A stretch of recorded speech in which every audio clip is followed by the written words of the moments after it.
अस्सलाम वालेकुम, कैसे हम सब लोग। जैसा कि आपको पता है कि हमने फेसबुक एड्स का जो है वो कोर्स स्टार्ट किया और पिछली वीडियो में मैंने आपको फेसबुक एड्स के फॉर्मेट के बारे में बताया था कि फेसबुक एड्स के फॉर्मेट कैसा होता है, उसमें कौन कौन सी टाइप्स होती हैं। तो वो सारी चीज़ें मैंने पिछली वीडियो में बताई थी। वो उसका लिंक जो है मैं इस वीडियो की डिस्क्रिप्शन में डाल दूंगा, तो वो आप देख लीजिएगा। आज इस चैप्टर नंबर 2 में आज हम बात करेंगे फेसबुक एड्स के रिलेटेड, और इसमें जो है कुछ बेसिक चीज़ें हैं जो मैं आज इंशाल्लाह आपको ये बताऊंगा। देन जो है कल से हम जो है वो प्रॉपर फेसबुक एड्स को जो है रन करेंगे कि फेसबुक एड्स को रन करने का तरीका क्या है, और उसमें बाकी चीज़ें इंशाल्लाह कल जो है हम कवर करेंगे। तो सबसे पहले जो है फेसबुक पेज आ जाता है। आपने फेसबुक पेज में जो है वो यहाँ पे एड्स मैनेजर में आना है। तो ये एड्स मैनेजर है, यहाँ पे ऑल टूल में आएंगे आप। ऑल टूल्स के ऊपर क्लिक करेंगे तो यहाँ पे एड्स मैनेजर, ये एड्स मैनेजर अगर आपको नहीं मिलता तो आप यहाँ से भी आ सकते हैं। यहाँ पे क्लिक करें और थोड़ा सा आप इसको नीचे लेके आए तो यहाँ पे देखें एड्स मैनेजर आ रहा है। आप यहाँ से भी इसको चेक कर सकते हैं, ठीक है। तो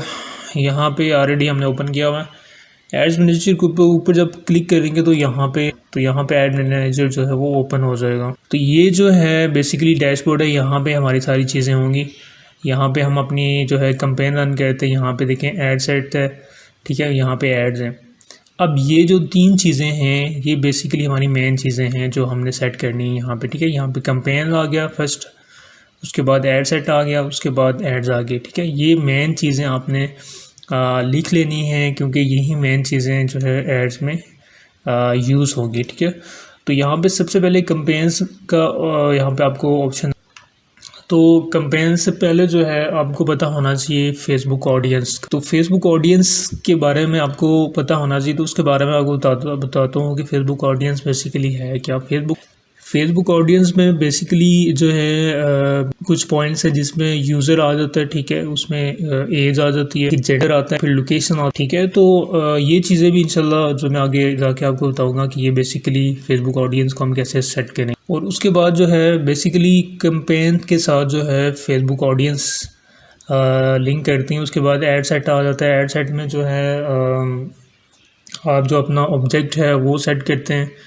उसके बाद बजट यहाँ पे सेट होता है और देन जो है एड्स आ।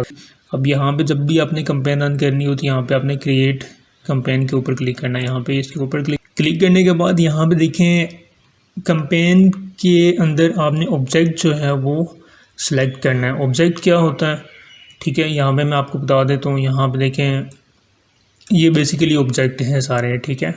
तो यहाँ पे देखें क्रिएट कैंपेन के अंदर जो है ऑब्जेक्टिव आ जाता है यहाँ पे। तो यहाँ पे ऑब्जेक्टिव बेसिकली क्या होता है कि आप किस मकसद के लिए जो है ये कैंपेन रन करना चाहते हैं, ठीक है। तो उस मकसद को आपने यहाँ पे, उस ऑब्जेक्टिव को आपने यहाँ पे सेलेक्ट करना है। तो हमारा क्या मकसद है कि हम ये कैंपेन रन करना चाह रहे हैं। तो यहाँ पे डिफरेंट ऑप्शंस हैं। अब देखें फर्स्ट ऑफ ऑल यहाँ पे सेल्स आ जाता है। सेल्स अगर आपने किसी कस्टमर की या अपनी कोई प्रोडक्ट या ई कॉमर्स स्टोर है, आप उसकी जो है प्रोडक्ट को सेल करना चाहते हैं तो उसके लिए कैंपेन रन करना चाहते हैं तो आपने इसको सेलेक्ट करना है। नंबर 1 ये आ जाता है। नंबर 2 पे आ जाता है लीड्स में ये होता है कि अगर आप अपने ब्रांड की जो है वो मार्केटिंग कर रहे हैं तो उसके लिए कुछ फॉर्म्स होते हैं। आप बेसिकली जो है कस्टमर की इंफॉर्मेशन जो है आप गेट करना चाहते हैं। तो ये बेसिकली वेबसाइट्स के लिए होता है और कुछ फॉर्म वगैरह होते हैं। उससे आप जो है कस्टमर की ईमेल, उसकी जो है उसका टेलीफोन नंबर या उसका जो डाटा है वो कलेक्ट कर सकते हैं, ठीक है। उसके लिए आप इस ऑब्जेक्टिव को यूज़ कर सकते हैं। उसके बाद नंबर 3 पे है इंगेजमेंट। अब इंगेजमेंट क्या होती है, अक्सर जो है आप अपनी किसी भी फेसबुक पेज पे कोई वीडियोस लगाते हैं या पिक्चर लगाते हैं तो वो वहाँ पे नीचे आपको व्यूज़ जो है वो नज़र आते हैं। वीडियोस के नीचे व्यूज़ आपको नज़र आते हैं। तो बेसिकली जो जितने भी लोगों ने उसको व्यू किया होता है, एंगेज होते हैं जो इसके साथ, तो वो जो है उसके लिए आप इस ऑब्जेक्टिव को चूज़ कर सकते हैं कि आपने ज़्यादा से ज़्यादा एंगेजमेंट लोगों को के व्यूज़ लेने हैं। तो ये वीडियो व्यूज़ के लिए या पोस्ट एंगेजमेंट के लिए जो है ये आप इसको यूज़ कर सकते हैं। देन जो है ऐप प्रमोशन आ जाता है। अब ऐप प्रमोशन क्या है, ऐप प्रमोशन ये है कि अगर आपने कोई ऐप जो है वो क्रिएट की है तो उसको आप प्रमोट करने के लिए इसको जो है आप इस ऑब्जेक्टिव को यूज़ कर सकते हैं। लेकिन इस ऑब्जेक्टिव को यूज़ करने से पहले आपके पास एप्लीकेशन जो है आपकी प्ले स्टोर पे होना बहुत ज़रूरी है।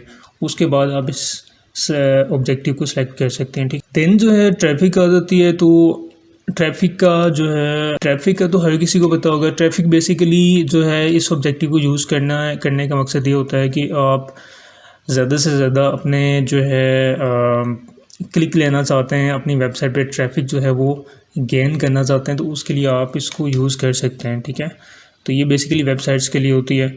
और उसके बाद जो है अवेयरनेस है, तो अवेयरनेस बेसिकली जो है अपने ब्रांड की अवेयरनेस के लिए ये ऑब्जेक्टिव आप यूज़ कर। फॉर एग्जांपल अगर आपका कोई स्टोर है या आपका कोई ब्रांड है, तो उसकी आप अवेयरनेस जो है वो लोगों में करना चाहते हैं, तो लोगों को दिखाना चाहते हैं वो, और ताकि लोग आपके स्टोर पे विज़िट करें या आपके लोकेशन पे विज़िट करें, तो ये अवेयरनेस के लिए यूज़ होता है। तो ये बेसिकली मेन ऑब्जेक्टिव हैं जो आपको यहाँ पे चूज़ करने पड़ेंगे। अगर आप कैंपेन रन करते हुए इनको, अगर आपने बेसिकली इंगेजमेंट करवानी है और आप सेल्स को सेलेक्ट कर रहे हैं, तो आपका एड्स जो है उस पर नहीं जो है आपका एड्स सही तरह से रन होगा। आपका बजट जो है, जो आपने बजट सेलेक्ट किया होगा, वो आपके पैसे सारे वेस्ट हो जाएंगे और आपकी जो है कैंपेन रन नहीं होगी।